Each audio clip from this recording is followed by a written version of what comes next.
taking 30,000 years of storytelling structure to adapt this for the age of disruption.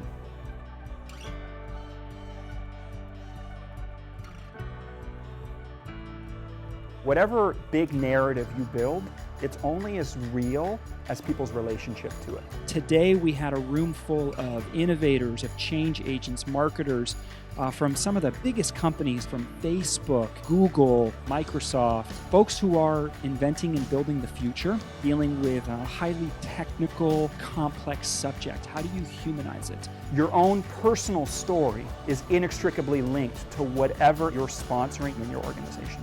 Take something that challenges current reality, how they can communicate that innovation. The biggest thing that today has done for me is really breaking down the physics of what a story is about.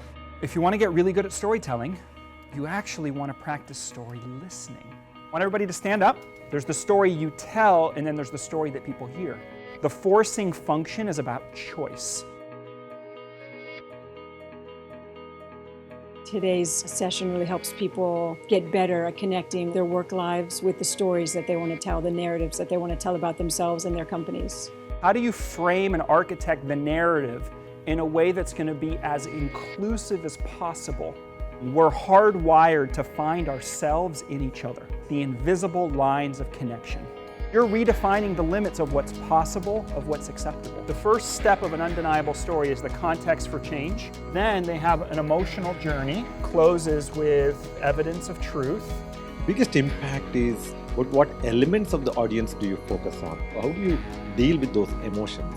It's something like that. What are the shifts? Sort of the old story, the new story, point, counterpoint.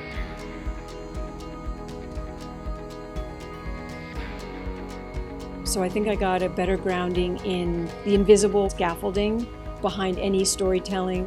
What can we do today that 5 or 10 years ago was not conceivable? It's the marriage of emotion and reason.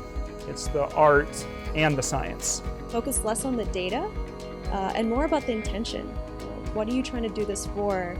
This is where the story's really at. That's how you win people. Your greatest source of untapped power are the parts of the story that are unreconciled. Really think about what's it like to walk in this body. It's about the interrelationship of these characters with each other. What's unresolved emotion, that's what makes the story. The predominant thing that came for me was the work where you're inviting someone into a shared vision as opposed to convincing them about something you're doing. It's far more important to have the story worth telling than how you tell it.